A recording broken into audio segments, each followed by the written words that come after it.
एक जमाने की बात है। 70 के दशक का वो दौर था जब गांव में पक्के मकान नहीं होते थे। मिट्टी के घर, फूस की छत, मिट्टी और पीतल के बर्तन और चूल्हे पर जलती लकड़ियों की खुशबू जिंदगी का हिस्सा हुआ करती थी। ऐसे ही एक दूर दराज के गांव में एक गरीब आदमी रहता था। उसका नाम था रहमत अली। रहमत अली उम्र में ज्यादा बड़ा नहीं था, करीब 25 से 30 साल का, लेकिन गरीबी, मेहनत और जिंदगी की परेशानियों ने उसे उम्र से पहले ही थका दिया था। उसका घर बहुत छोटा था, सिर्फ एक कमरा, आगे छोटा सा आंगन, एक कोने में चूल्हा और बीच में पुरानी सी चारपाई। लेकिन उसी छोटे से घर में उसकी दुनिया बसती थी। उसकी पत्नी ज़ैनब बहुत नेक और सब्र करने वाली औरत थी। गरीबी में भी कभी शिकायत नहीं करती, हमेशा अपने शौहर को हौसला देती। ज़ैनब की 2 छोटी बेटियां थीं। बड़ी बेटी आयशा, जो मुश्किल से 4 साल की थी, और दूसरी बेटी फातिमा, जो 3 साल की नन्ही सी बच्ची थी। दोनों ही अपनी माँ की गोद से ज़रा भी दूर नहीं रह पाती थी।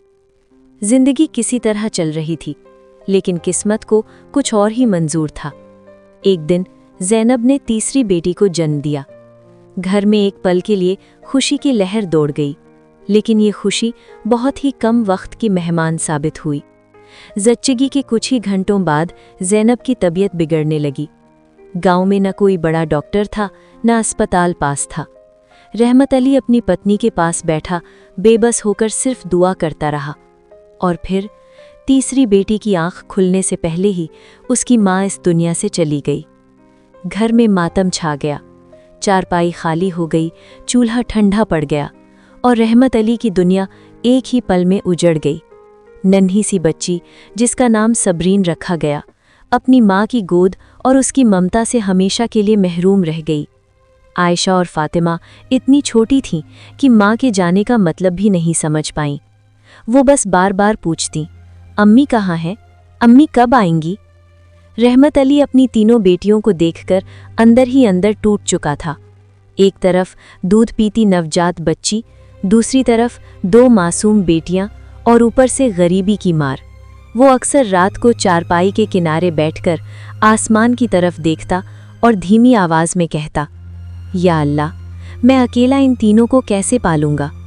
उसे क्या पता था कि उसकी ज़िंदगी की असली परीक्षा अभी शुरू ही होने वाली है और उसकी मासूम बेटियों की किस्मत में ऐसे ज़ख्म लिखे हैं जो उम्र भर नहीं भरेंगे। ज़ैनब के इंतकाल के बाद रहमत अली की ज़िंदगी और भी मुश्किल हो गई। दिन निकलते ही वो मजदूरी पर चला जाता, कभी खेतों में काम, कभी ईंटें ढोना, कभी किसी की दुकान पर छोटा मोटा काम। घर में 3-3 छोटी बच्चियां और कोई औरत नहीं। धीरे धीरे गांव वालों की बातें उसके कानों तक पहुंचने लगी। अकेला आदमी 3 बेटियों को कैसे संभालेगा? दूसरी शादी कर लो, बच्चियों को माँ मिल जाएगी। रहमत अली ने बहुत मना किया, लेकिन मजबूरी और समाज के दबाव ने आखिरकार उसे झुका दिया। कुछ महीनों बाद उसकी शादी रशीदा नाम की औरत से कर दी गई। रशीदा देखने में काफ़ी सीधी साधी लगती थी, बातों में मिठास और चेहरे पर नकली मुस्कान। शादी के बाद वो रहमत अली से कहती, ये बच्चियां मेरी अपनी औलाद हैं, तुम फिक्र मत करो। जब रहमत अली घर में होता तो रशीदा बच्चियों से बड़े प्यार से पेश आती। आयशा के बाल संवारती, फातिमा को गोद में लेती और सबरीन को सीने से चिपका लेती। रहमत अली का दिल तसल्ली पा जाता। लेकिन ये प्यार सिर्फ दिखावा था।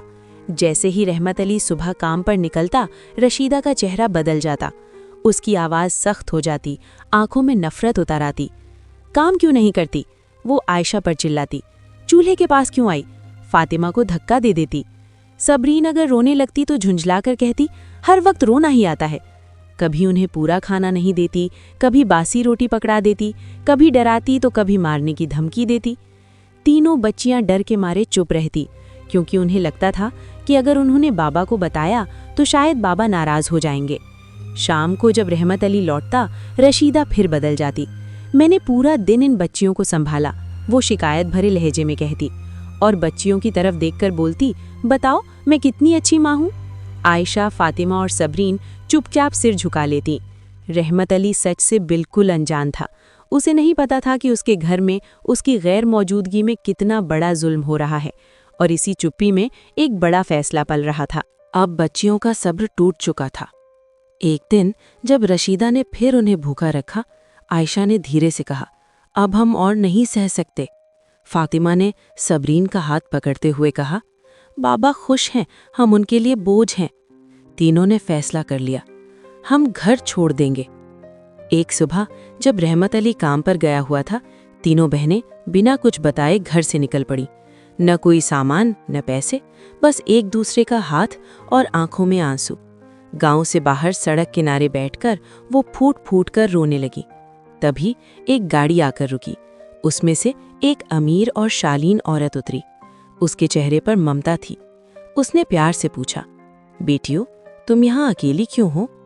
उसके मीठे लहजे ने बच्चियों का डर तोड़ दिया। आयशा ने अपनी पूरी कहानी सुना दी। औरत की आंखों में आंसू आ गए। उसने तीनों को सीने से लगाकर कहा, मेरे साथ चलो, आज से तुम मेरी बेटियां हो। शाम ढल चुकी थी। सूरज खेतों के पीछे छिप रहा था और रहमत अली थका हुआ कदमों से काम से घर लौटा। उसने दरवाज़ा खोला और आदतन आवाज़ लगाई, आयशा, फातिमा, सबरीन। लेकिन घर के अंदर अजीब सी खामोशी थी। न बच्चों की हंसी, न पैरों की आहट। रहमत अली का दिल जोर से धड़क उठा। उसने इधर उधर देखा। चारपाई खाली थी, आंगन सूना पड़ा था। बच्चियां कहाँ हैं? उसने रशीदा से घबरा कर पूछा। रशीदा ने नजरें चुराते हुए कहा, मुझे नहीं पता, मैं तो अपने काम में लगी थी। रहमत अली गांव की गलियों में दौड़ पड़ा। हर दरवाजे पर दस्तक दी, हर आदमी से पूछा, क्या आपने मेरी बच्चियों को देखा है? लेकिन कहीं कोई निशान नहीं मिला। अंधेरा गहराता गया और उसके दिल में डर उतरता गया। वो घर लौटा और पहली बार रशीदा को ध्यान से देखा। उसकी आंखों में कोई भी घबराहट नहीं थी, कोई रोशनी नहीं थी, बस एक अजीब सी खामोशी थी। रहमत अली की आवाज़ भर्रा गई, सच सच बताओ रशीदा, मेरी बच्चियां क्यों चली गईं? रशीदा ने कंधे उचकाते हुए कहा, बच्चों की जिद होगी, मैं क्या कर सकती हूँ? उसने कांपती आवाज में कहा, तुमने कभी मेरी बच्चियों को अपना समझा ही नहीं। मेरी बेटियां इतनी छोटी थीं, उन्होंने कुछ कहा भी नहीं होगा, फिर भी वो घर छोड़कर चली गई। उसकी आंखों से आंसू बहने लगे। अगर मेरी बच्चियां खुश होती तो यूं चुपचाप घर छोड़कर नहीं जाती। रहमत अली ने आसमान की तरफ देखा और दर्द से कहा, या अल्लाह, मेरी बच्चियों ने मुझसे भी कुछ नहीं कहा। फिर उसने रशीदा की तरफ देखा और सख्त आवाज में बोला, तुम इस घर में और नहीं रह सकती। जिस घर से मेरी औलाद चली जाए, उस घर में तुम्हारी कोई जगह नहीं। रशीदा सन रह गई। रहमत अली ने दरवाज़ा खोला और कहा, निकल जाओ यहाँ से। उस रात रहमत अली खाली चारपाई पर बैठा रहा, बेटियों के कपड़े हाथ में लेकर बस एक ही बात दोहराता रहा, मेरी बच्चियां कहाँ हो? और उसे क्या पता था कि जिन बच्चियों को वो ढूंढता फिर रहा है, किस्मत उन्हें कहीं और नया सहारा दे चुकी है। वक्त कभी एक जैसा नहीं रहता। जिन 3 मासूम बच्चियों को किस्मत ने एक दिन सड़क किनारे रोता छोड़ दिया था, उन्हीं के लिए अब जिंदगी ने एक नया रास्ता खोल दिया था। जिस औरत के साथ वो उस दिन गई थी, वो सिर्फ अमीर नहीं थी, वो दिल से माँ थी। उसने उन्हें अपने घर में नहीं, अपने दिल में जगह दी। पहले दिन से ही उसने साफ कह दिया, आज के बाद तुम मेरी औलाद हो, और औलाद में कभी फर्क नहीं किया जाता। उस घर में पहली बार तीनों बहनों ने सुकून की नींद सोई। न कोई डांट, न कोई डर, न कोई भूख। वक्त के साथ साथ जख्म भरने लगे। नई माँ खुद उनके बालों में तेल लगाती, खुद उन्हें खाना खिलाती और रात को कहानियाँ सुनाकर सुलाती। जो प्यार उन्हें बरसों से नहीं मिला था, वो सब अब उन्हें मिलने लगा।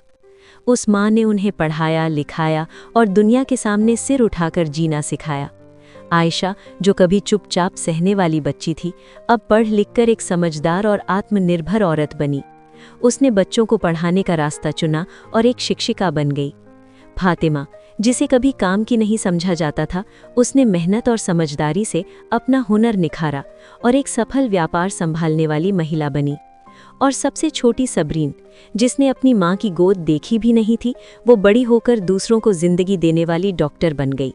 तीनों बहनों को इज्जत मिली, पहचान मिली और सबसे बढ़कर माँ का साया मिला। वो माँ उनके लिए अपनी सगी माँ से भी बढ़कर थी। उसने न सिर्फ उन्हें पाला पोसा, बल्कि अच्छे घरों में उनकी शादियाँ भी की।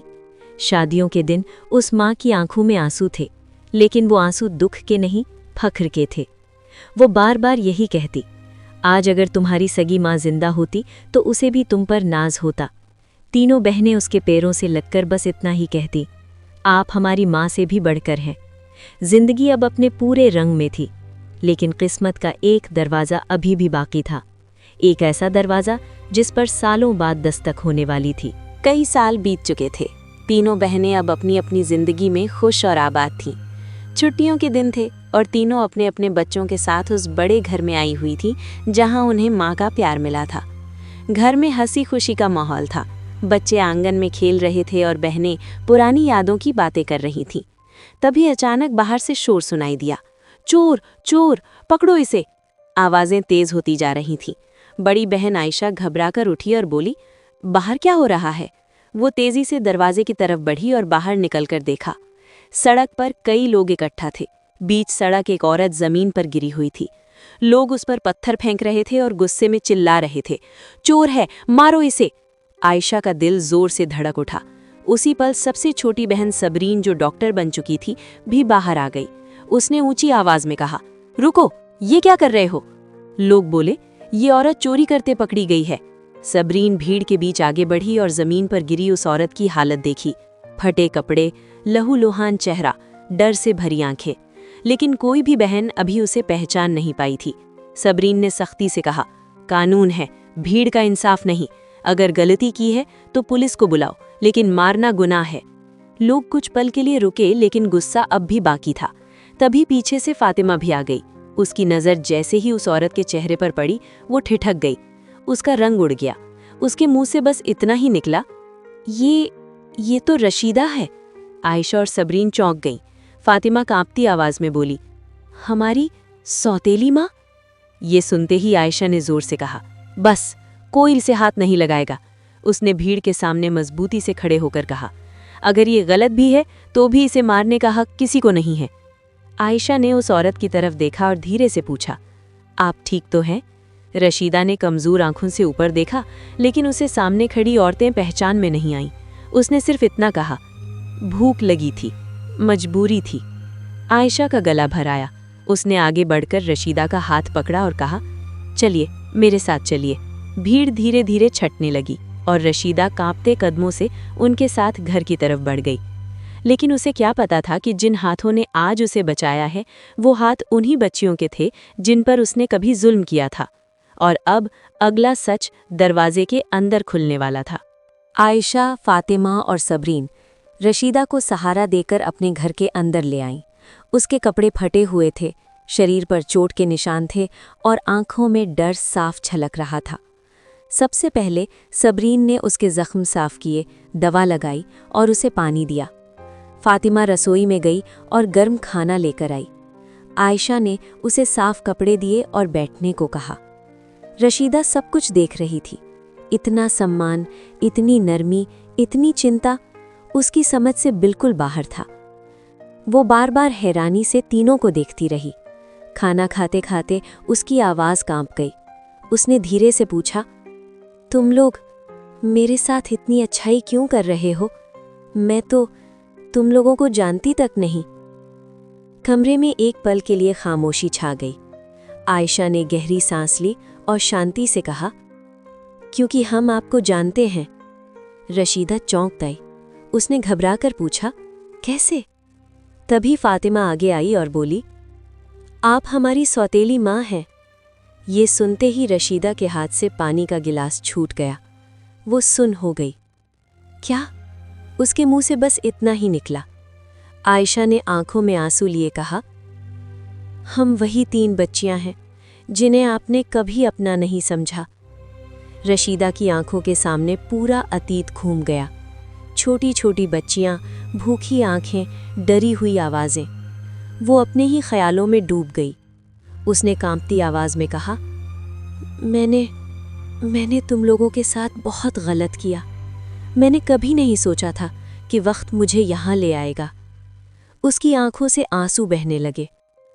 तुम लोगों के जाने के बाद रहमत अली ने मुझे घर से निकाल दिया। लोगों के तानों में और अकेलेपन में मैं सड़क पर आ गई। और फिर तुम्हारे बाबा भी इस दुनिया से चले गए। ये सुनते ही तीनों बहनों की आंखें भर आईं। रशीदा ने सर झुकाकर कहा, मैंने तुम्हें रुलाया, तड़पाया, और आज तुम लोग मेरे साथ माँ जैसा सलूक कर रहे हो। उसने हाथों को देखा और रोते हुए कहा, काश वक्त वापस आ जाता। कमरे में खामोशी छा गई। तीनों बहनें खामोश थीं, लेकिन उनके दिलों में नफरत नहीं थी, बस इंसानियत थी। और अब अगला फैसला अभी बाकी था। कमरे में कुछ पल गहरी खामोशी छाई रही। रशीदा की आंखों से लगातार आंसू बह रहे थे। वो बार बार अपने हाथ जोड़ती और सिर झुकाए बैठी थी। तभी आयशा ने आगे बढ़कर उसके हाथ थाम लिए। न कोई गुस्सा, न कोई शिकवा, बस इंसानियत। आयशा ने शांत आवाज में कहा, अब आप हमारे साथ रहेंगी, यहीं रहेंगी। अब आपको कहीं जाने की जरूरत नहीं है। फातिमा ने भी नरमी से कहा, न आपको भीख मांगने की जरूरत है, न चोरी करने की। सबरीन ने आंखों में सच्चाई लिए कहा, हम डॉक्टर हैं, हम शिक्षक हैं, हम आत्मनिर्भर हैं, और ये सब हमें उस माँ ने बनाया है जिसने हमें इंसान बनना सिखाया। रशीदा ये सब सुनकर फूट फूट कर रो पड़ी। उसने कांपती आवाज में कहा, मैं इस लायक नहीं हूँ। आयशा ने धीरे से जवाब दिया, हम भी उस वक्त इस लायक नहीं थे कि हम पर जुल्म किया जाए, लेकिन फिर भी हमने सहा। आज हम वही नहीं दोहराएंगे। रशीदा ने सिर झुका लिया। उस दिन 3 बच्चियों ने साबित कर दिया कि बड़ा होना सिर्फ उम्र से नहीं, दिल से होता है। जिस घर से कभी वो रोते हुए निकली थीं, आज उसी कहानी का अंजाम रहम और माफ़ी पर हुआ। मॉरल ऑफ द स्टोरी, यानी सीख, जो दूसरों के साथ बुरा करता है, वक्त एक दिन उसे उसी मोड़ पर खड़ा कर देता है, लेकिन जो इंसान बदले के बजाय इंसानियत को चुनता है, वही असली विजेता होता है। जुल्म कभी ताकत नहीं बनता और माफ़ी कमज़ोरी नहीं होती।